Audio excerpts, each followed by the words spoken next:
Pues leemos allí Hebreos capítulo 2, versículo 1, dice así: por tanto, es necesario que con más diligencia atendamos a las cosas que hemos oído, no sea que nos deslicemos. Porque si la palabra dicha por medio de los ángeles fue firme, y toda transgresión y desobediencia recibió justa retribución, ¿cómo escaparemos nosotros si descuidamos una salvación tan grande?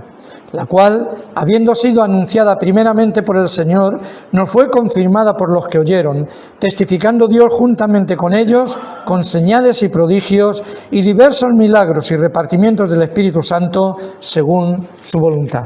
Amén. Bendito sea el Señor. Aleluya. Jesús sigue siendo el mismo. Amén. Amén. Pues hoy puede hacer lo mismo, ¿verdad?, que hacía hace unos cuantos años, como nos dice su santa y bendita palabra. Muy bien, hermanos, pues leyendo este pasaje me daba cuenta de que en esta sociedad donde nos movemos, ¿verdad?, lo que queremos es vivir la vida. Es vivir la vida. Unos la viven de una manera y otros de otra. Para algunos vivir la vida es disfrutar de las riquezas y de los placeres del mundo, ¿verdad?, de una forma sin fin, como si no hubiese, ¿verdad?, más. Hay que aprovechar todo. ¿Para qué pensar en generaciones venideras? Es igual, hay que disfrutar a tope, ¿verdad? Pero lo que el autor de Hebreos nos aconseja es vivir la vida, pero siendo fieles a Jesús. Vivir la vida, pero siendo fieles a Jesús. O sea, queridos hermanos, recorrer este camino temporal de esta vida, pero dejando que Jesús sea la luz que ilumine la senda que nos ha sido fijada para caminar en este tiempo. Que Jesús sea nuestra luz. En el Antiguo Testamento encontramos unos pasajes, ¿verdad?, en los cuales Dios por medio de una columna de nube y de fuego alumbraba y guiaba al pueblo de Dios, ¿verdad?, mientras que iban camino de la tierra prometida. Y yo pensaba, hermanos, que Jesús es para nosotros esa nube que nos guía, es esa luz que nos alumbra y que verdaderamente nos ayuda a recorrer esta vida terrenal hasta que lleguemos al hogar que Dios ha prometido para cada una de nuestras vidas. ¿No lo creen, hermanos, que eso es así? Jesús es nuestra nube y Jesús es nuestra luz. Y de alguna forma, hermanos, en esta mañana, mientras que compartíamos estas palabras y meditaba en estas palabras, yo solamente voy a recorrer unos pocos textos, ¿verdad? Y me acordaba de una canción que nuestras hijas aprendieron, yo creo que en la escuela dominical, donde ahora se han ido nuestros niños, ¿verdad? Y era una canción que decía 3 palabritas solas, yo aprendí. Dios es amor, la. Sí, Israel también aprendió, sí. Bueno, y de alguna forma, ¿verdad?, en esta mañana yo solamente quiero hablarles de 4 palabras que hemos mencionado al leer este pasaje. La primera de las palabras es por tanto. En el versículo 1 hemos leído esta palabra, por tanto. ¿A qué se está refiriendo? Se está refiriendo, ¿verdad?, a todo lo que el autor de Hebreos ha demostrado anteriormente y que nos ha especificado allá en el capítulo 1. Es decir, que Jesús es Dios, que Jesús es el Hijo de Dios sin principio ni fin, que Jesús es el Señor y Creador de todo lo que existe, y que Jesús es el único ser digno de estar sentado en el trono, recibiendo adoración y recibiendo gloria, ¿verdad? Y cumpliendo, ¿verdad?, algún día también se cumplirá esta palabra que dice la Escritura, de que toda rodilla se doblará proclamando que Jesucristo es el Señor para gloria de Dios Padre. En el capítulo anterior, el capítulo 1, habíamos visto, ¿verdad?, que Jesús es superior a todo y a todos, incluso a los ángeles, quienes son seres creados por Él y utilizados por Él mismo, ¿verdad?, conforme a su voluntad. Así es como Dios verdaderamente utiliza a los ángeles. El tema predominante de Hebreos, hermanos, es que Cristo es infinitamente mayor, es mucho mejor, es el único que existe, ¿verdad? Y es el mayor, ¿verdad?, que todos los otros medios que se han propuesto o se puedan proponer para llegar a Dios. Por tanto, dice la palabra de Dios, dice, surge una necesidad. Ustedes habrán oído, ¿verdad?, que hemos atravesado ahora, digamos que tenemos una temperatura que medio se puede llevar, ¿no? Se puede dormir por las noches, ¿no? Por lo menos, ¿no? Medio que, ¿no? Pero el otro día me encontraba a Ana María, hoy no está aquí, pero me encontraba a Ana María por la calle y dice, yo es que llevo ya 2 años aquí en Córdoba, pero es que no puedo soportar estas calores, es que no estoy hecha, claro, ella es de Colombia y bueno, pues no está hecha a estas calores. Digo, pues hija mía, pues nosotros tampoco, y somos de aquí y tampoco nos hacemos estas calores. Pero debido a estas calores, ustedes habrán oído, ¿verdad?, que ha habido 3 personas en Córdoba y provincia que han fallecido. ¿Por qué? Por ola de calor. Es decir, uno estaba colgando un rótulo, otro estaba en unas actividades deportivas, el último no recuerdo. Pero lo cierto es que seguían en sus quehaceres y no se daban cuenta de que su cuerpo estaba pidiendo una necesidad. Había una necesidad de agua, una necesidad de sombra, una necesidad de frescor para su vida. Cuando se dieron cuenta, cuando quisieron reaccionar, ya era demasiado tarde. La temperatura de su cuerpo había subido tanto que terminó afectando a todos los órganos vitales, el hígado, el corazón, todo, de tal forma que no hubo forma de recuperarles. Y por eso se produjo el fallecimiento. Y la palabra que estamos viendo en esta mañana dice, por tanto, dice, y lleva una necesidad. Es necesario. Y hoy en día me preguntaba, ¿verdad?, ¿qué consideramos necesario verdaderamente para cada una de nuestras vidas? ¿Qué consideramos necesario? Porque nos preocupamos mucho por lo externo, es cierto, somos seres materiales, Dios nos ha creado seres materiales, cuerpo, alma y espíritu, pero de esas 3 cosas, o de esa dicotomía de cuerpo y espíritu, parte corporal y parte espiritual, creo que prestamos demasiada importancia a lo exterior, a la parte corpórea, es decir, a la parte que vemos nosotros con nuestros ojos. Y por eso vemos, yo cada vez que voy por Córdoba, cada vez veo más gimnasios.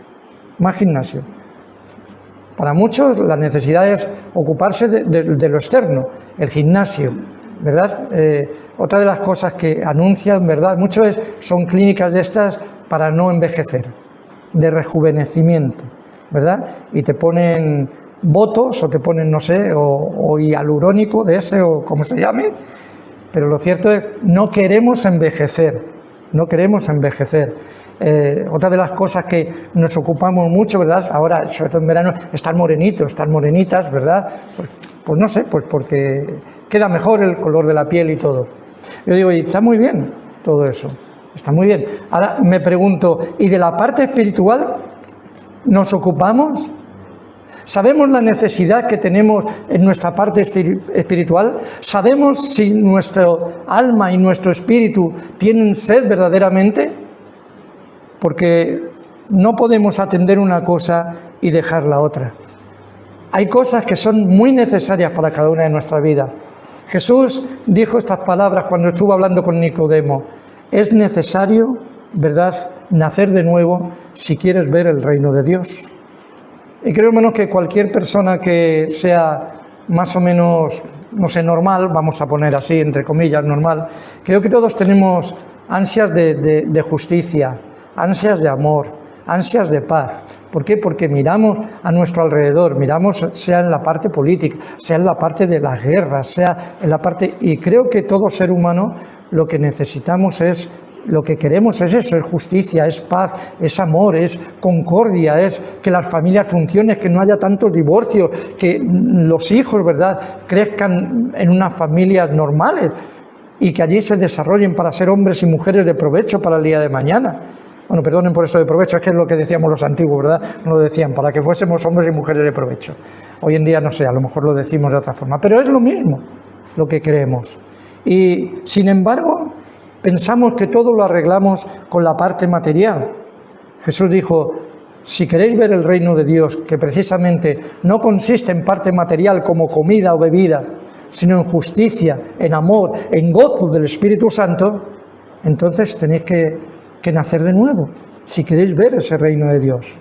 Jesús habló de otra necesidad. ¿Recuerdan a María cuando, Marta y María, cuando visitó Jesús? Bueno, qué privilegio que Jesús esté aquí, ¿no? ¿Es un privilegio? Sí, es un privilegio. Pues ocurrió igual que un día fue Marta y visitó el hogar de Marta, María y Lázaro, y allí ya saben, todos imagináis, conocéis la historia, cómo estaba Marta. A ver los entremeses, a ver que no falte el agua, que no falte el vino, todo eso. Estaba afanada y turbada. ¿Y qué dijo Jesús? Una cosa es necesaria, y María ha escogido la buena parte. Hay cosas que son muy necesarias para nuestro espíritu, para la parte espiritual de cada una de nuestras vidas. Y el autor de Hebreo está diciendo precisamente esto. Por tanto, es necesario. O sea, al hecho de lo que es Jesús, de quién es Jesús, hay una necesidad de que no nos distraigamos, de que no nos despistemos de quién es Jesús y de la obra que Él ha hecho, su obra de amor por cada uno de nosotros. Y que con prontitud, ¿verdad?, con buena disposición, estemos dispuestos a atender la enseñanza que se nos da por medio de las Escrituras. Eso es importante, hermanos. Y eso es una necesidad para cada una de nuestras vidas. ¿Cuánto hace que has visto, te has parado delante de la palabra de Dios? ¿Cuánto tiempo? Hay veces que tenemos la Biblia así, pero bueno, la dejamos ahí en estado de reposo, ¿verdad? Hibernando. Pero ¿cuánto hace que sus palabras, las palabras de la Biblia, no alcanzan tu corazón?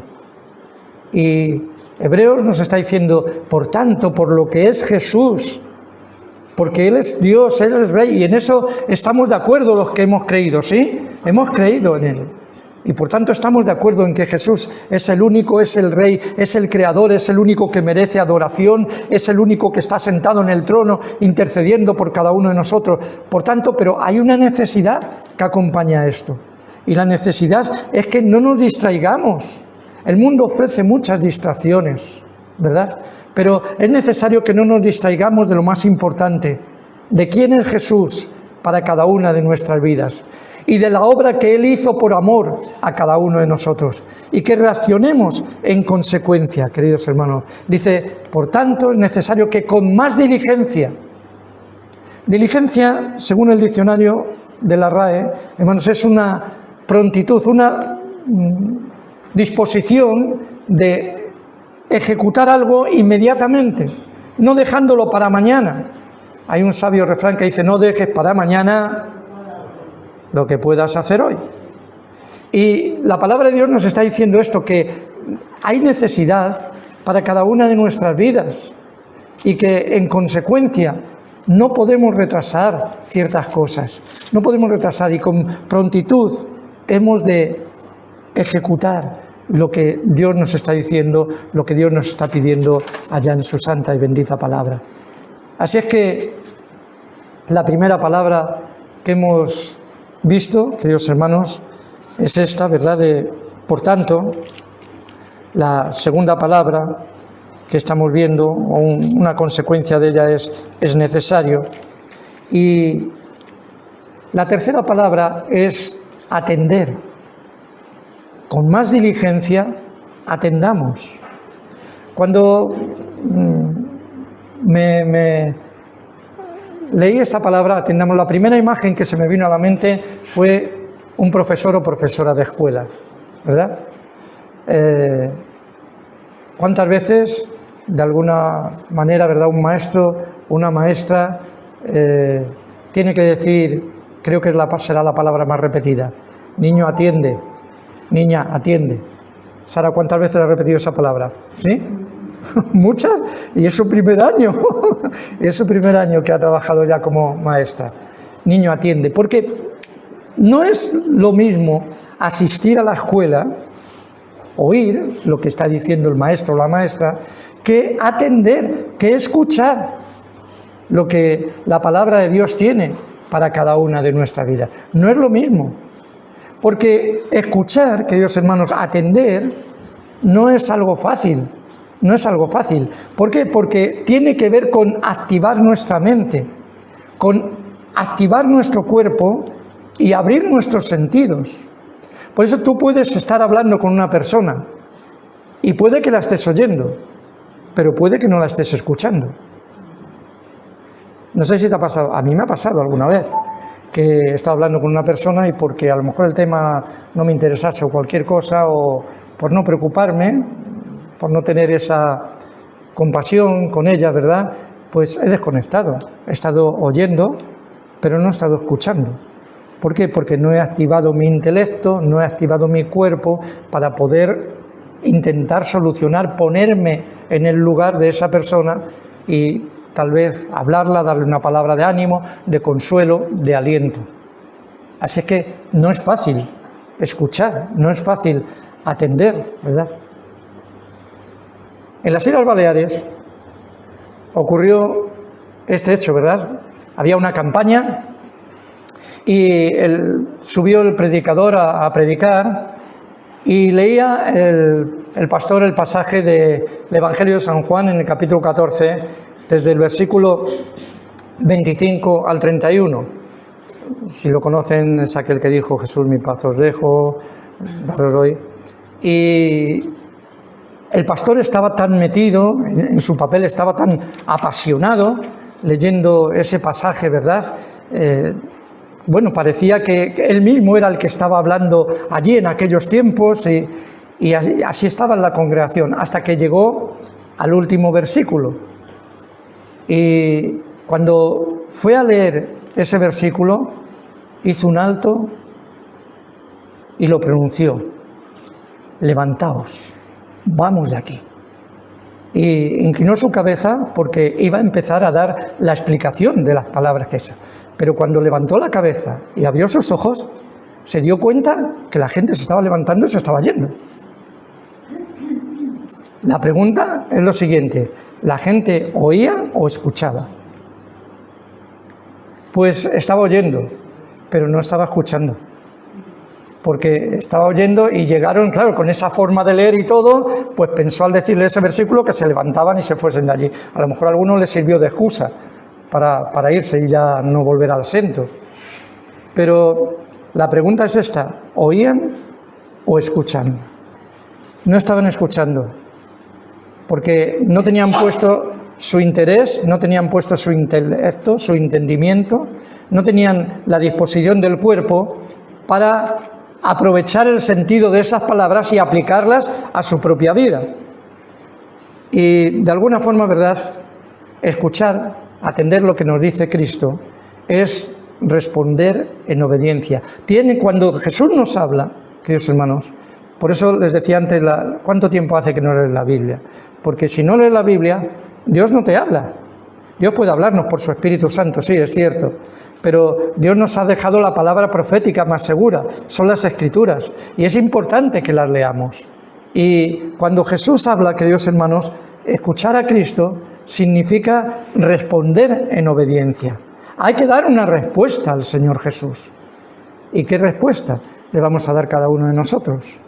Quisiera que leyésemos unos versículos que en el libro de Santiago, capítulo 1, versículo 22 al 25. Algunos de ustedes tienen este versículo. Juan, por favor.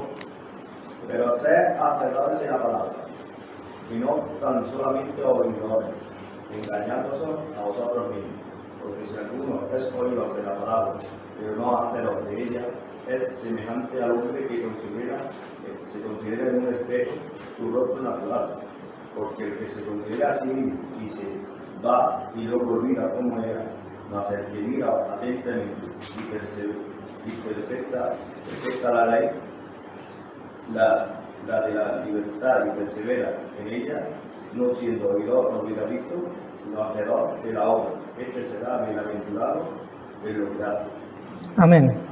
¿Qué nos está diciendo Santiago? Pues que hay una diferencia entre oír y escuchar. Hay unos que oyen y es como si se mirasen al espejo.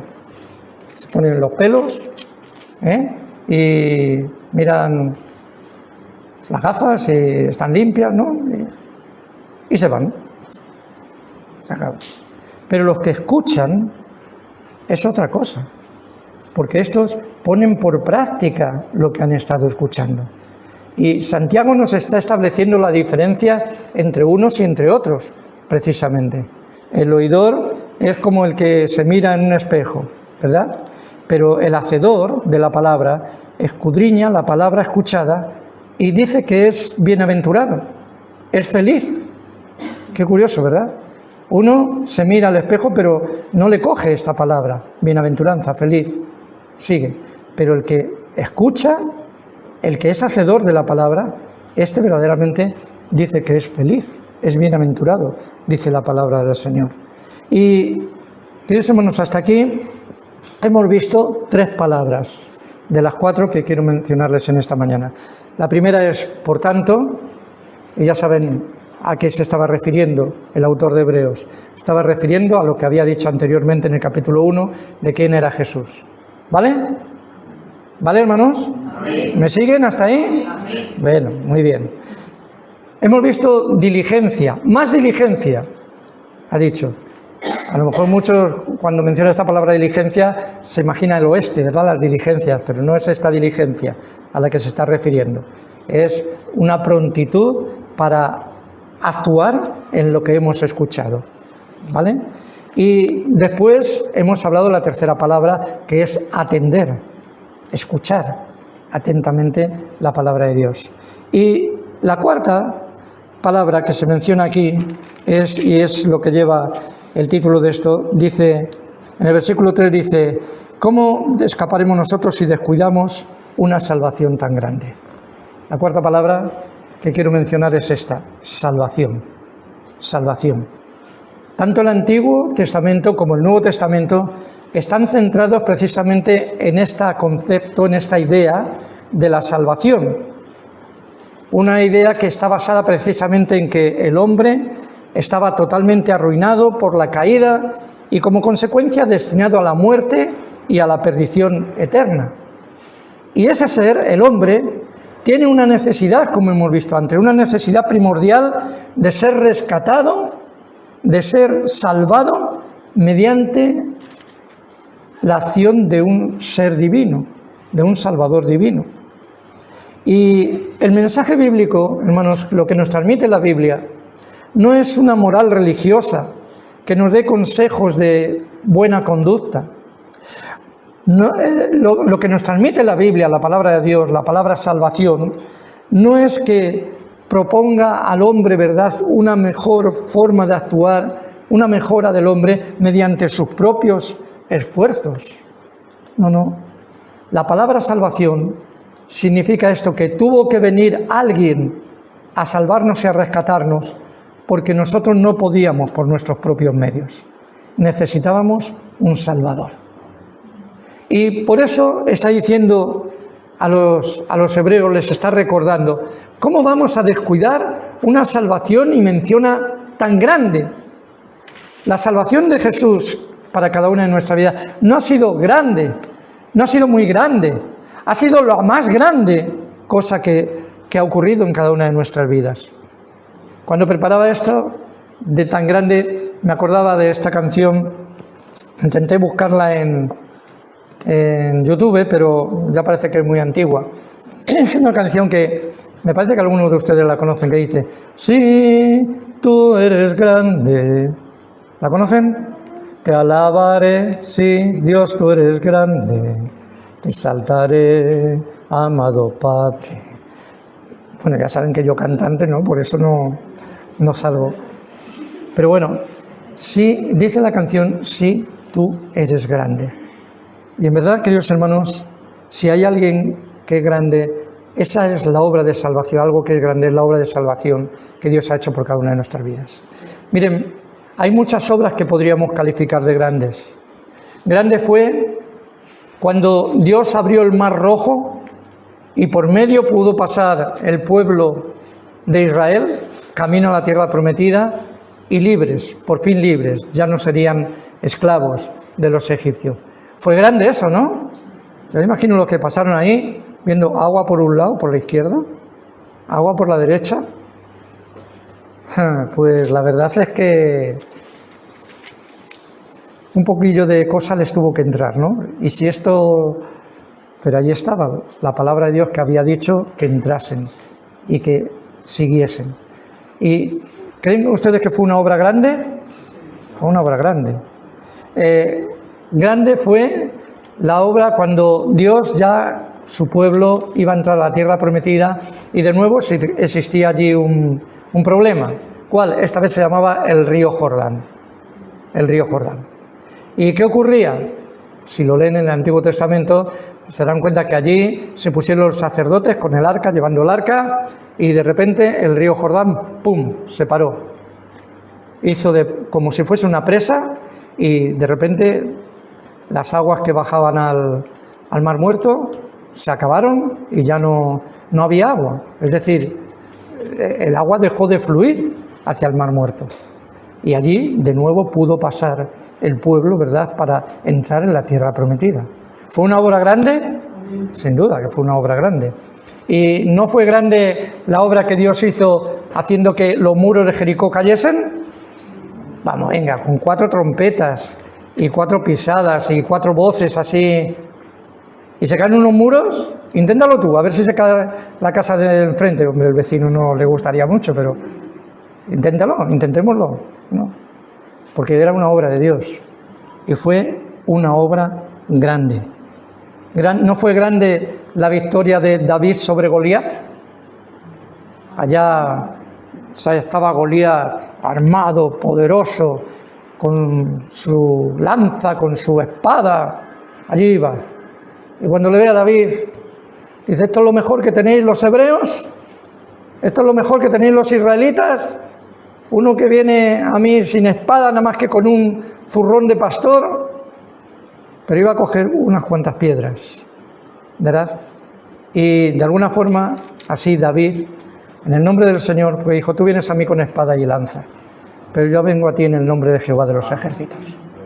Y le pegó una pedra que lo dejó cao, y luego le cortó la cabeza. ¿No fue grande? Fue un milagro. Pero hermanos, sin duda que a lo largo, mientras que leemos la Biblia y escuchamos estas historias, podremos encontrar historias donde vemos que Dios es grande y que hace grandes cosas. Pero queridos hermanos, por muchas cosas, ¿verdad?, que leamos en la Biblia que hay grandes, que Dios hizo grandes, nada tan grande, nada más grande como el hecho de la intervención de Dios al enviar a su Hijo amado Jesucristo para resolver el verdadero problema que teníamos cada uno de nosotros, que era la salvación de nuestras almas. Así Jesús se constituyó en el autor de la historia de la salvación, queridos hermanos. Y creo que no hay obra más grande. Por eso la cruz simboliza la obra más grande de amor que Cristo ha hecho por cada una de nuestras vidas. Dios renunció a tener a su Hijo consigo para enviarlo a una tierra que Dios sabía muy bien cómo estaba esa tierra y cómo seguimos ahora. Pero sin embargo, Él sabía que no había otra forma en que el hombre pudiese tener esperanza, que el hombre pudiese tener acceso a un futuro glorioso, si no era precisamente por la obra de entregar a su Hijo amado. Y el Padre hasta el final lo hizo, queridos hermanos. Cuando Jesús, orando allá en Getsemaní, ¿recuerdan lo que le dijo al Padre? Padre, si es posible, pase de mí esta copa, pero que no se haga lo que yo quiero, sino lo que tú quieres. Imagínate tú como padre, que tu hijo te viene a decir: papá, no quiero ir a ese sitio, no quiero... Bueno, hijo, pues nada, no te preocupes, ¿verdad? Pero el padre, de tal manera, esas 3 palabritas que aprenden los niños en la escuela dominical, Dios es amor, se manifestaron en que el padre renunció a su propio hijo y lo envió porque de tal manera nos amaba, como dice Juan 3:16, que dio a su Hijo, que lo entregó para que nosotros pudiésemos tener la salvación. Jesús comenzó la historia de la salvación con las palabras, ¿verdad?, que había pronunciado anteriormente Juan el Bautista: arrepentíos porque el reino de los cielos se ha acercado. Lo encontramos en Marcos 1:15. Y ya el Señor por medio de los profetas del Antiguo Testamento, había anunciado el establecimiento del reino de Dios de una forma gloriosa. Y los profetas del Antiguo Testamento decían que habría un día en que el hijo de David ocuparía el trono eternamente. Por eso, ¿recuerdan ustedes? Qué curioso, ¿verdad?, que Bartimeo, ¿cómo clamaba, verdad? Con ese título decía Jesús, Jesús, hijo de David, hijo de David. Porque en los profetas estaba escrito que vendría alguien que sería el hijo de David, de la descendencia de David, y que se sentaría en el trono eternamente. Y Bartimeo, que no veía, pero veía al rey. Amén. Veía a Jesús. Amén. Le veía como rey, sentado en el trono, con todo el poder y con todo el honor. Y por eso clamó a él y dijo, Jesús, ten misericordia de mí. ¿Y actuó Jesús? Amén. Amén. Jesús actuó, porque Dios siempre responde a la fe. Si tú tienes fe, al que cree todo le es posible. Son palabras del Señor Jesucristo. Y cuando con fe nos entregamos a Jesús, con fe le pedimos que nos llene con su Espíritu Santo, cuando con fe oramos para la sanidad de nuestros cuerpos, hermano, al que cree todo le es posible, porque Jesús es el Rey y está sentado en el trono. Bendito sea su nombre. Aleluya. Y digo que estos profetas, vamos a hacer ahora una secuencia de leer algunos versículos que nos hablaban precisamente de la venida del Rey y dónde nacería, cómo nacería y en qué trono y cuál sería el resultado final de eso. Vamos a leer, por ejemplo, ¿alguien tiene Isaías 7:14? Leonel, por favor. Por tanto, el Señor mismo dará la señal. He aquí que la Virgen concebirá y dará a luz un hijo, y llamará su nombre Emmanuel. Muy bien, profeta del Antiguo Testamento, Isaías, un gran profeta, ¿verdad? Por todas las cosas, era, yo creo, el profeta más del Nuevo Testamento que había. Pero ya nos estaba dando una señal de dónde vendría aquel que se sentaría en el trono. Nacería humanamente, ¿verdad?, de una virgen. En Miqueas 5, versículo 2, Elizabeth. Pero tú, Belén Éfrata, pequeña para estar entre las familias de Judá, de ti me saldrá el que será Señor en Israel, y sus salidas son desde el principio y desde los días de la eternidad. Ajá, muy bien. Vemos que aquel que nacería en una ciudad de Belén, pero no era uno cualquiera. Dice que sus salidas eran ¿desde dónde? Desde el principio de la eternidad. Desde el principio de la eternidad, o sea que no tenía ni principio ni fin, como hemos visto en Hebreos capítulo 1. Jesús es el Hijo de Dios que no tiene principio ni fin. Sí, no lo he expuesto en esta mañana, pero hermanos, me imagino que muchos de ustedes conocen Isaías 53, donde se dice, estaba profetizado que sufriría, que el Mesías sufriría para hacer la expiación por los pecados, ¿verdad? Angustiado él y afligido no abrió su boca. Y hermanos, ahí le encontramos a Jesús como el Cordero de Dios. Pero eso es tiempo pasado, pero ahora queda un tiempo futuro que Él ha conquistado por medio de su victoria allá en la cruz. Y el tiempo futuro consistirá, queridos hermanos, en que establecerá el reinado universal de paz y justicia sobre toda la tierra. ¿No es eso todo lo que todo el mundo ansía? Sí.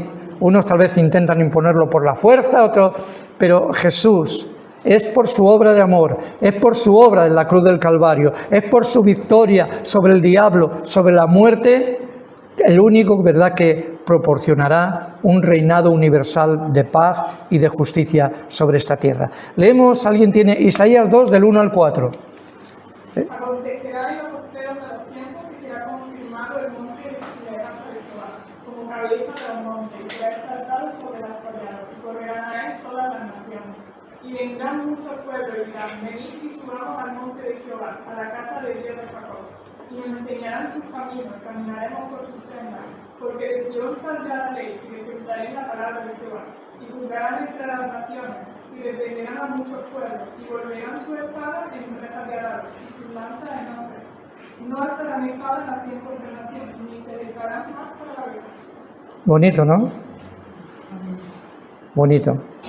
cuando los fusiles y las armas de guerra sean fundidos para hacer instrumentos del campo, ¿no? Bonito. Nunca se levantarán para la guerra. Isaías también, capítulo 11, versículos del 1 al 5. ¿Quién lo tiene? Dana. Saldrá una vara del tronco de Isaí y un vástago retoñará de sus raíces, y reposará sobre él el espíritu de Jehová, espíritu de sabiduría y de inteligencia, espíritu de consejo y de poder, espíritu de conocimiento y de temor de Jehová, y le hará entender diligente en el temor de Jehová.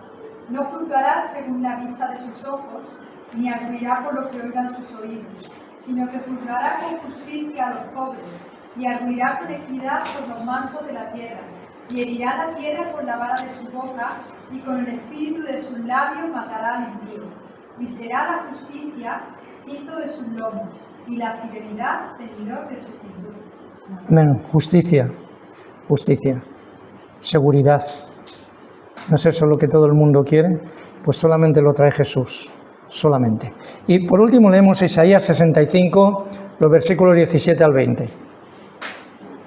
Porque he aquí que yo crearé nuevos cielos y nueva tierra, y de lo primero no habrá memor, ni más vendrá al pensamiento.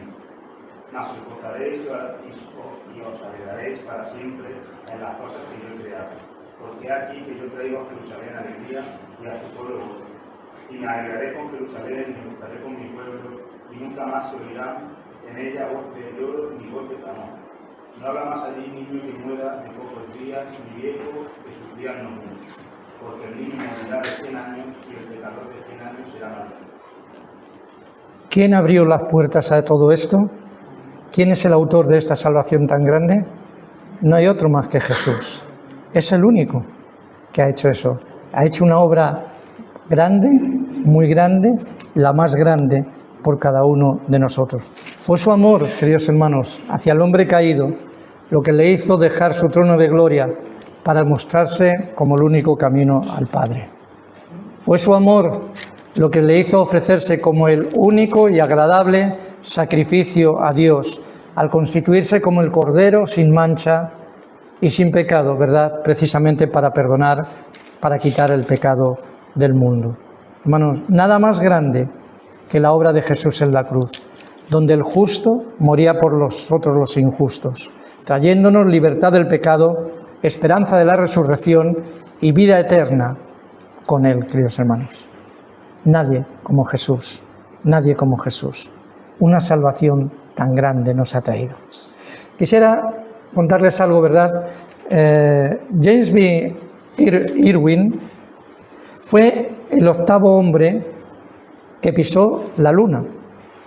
Él era uno de los astronautas del proyecto Apolo 15 y allí estuvo manejando un todoterreno en la Luna, ¿verdad? Durante 18 horas y 7 minutos. Tuvo 3 salidas, ¿verdad?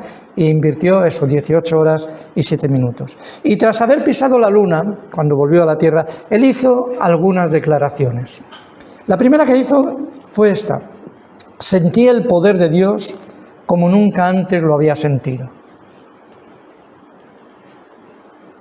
Bueno, esto nos hace pensar. Yo espero que tú no tengas que irte a la Luna para sentir el poder de Dios, porque el poder de Dios está aquí en esta mañana. Y como ha dicho el pastor, en la alabanza, en la adoración, cuando abrimos nuestros corazones, cosas ocurren, queridos hermanos, cosas ocurren.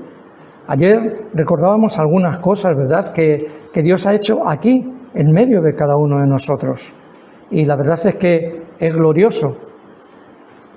No sé qué esperas, ¿verdad?, pero no hay que esperar para sentir fuertemente la presencia de Dios como en este lugar.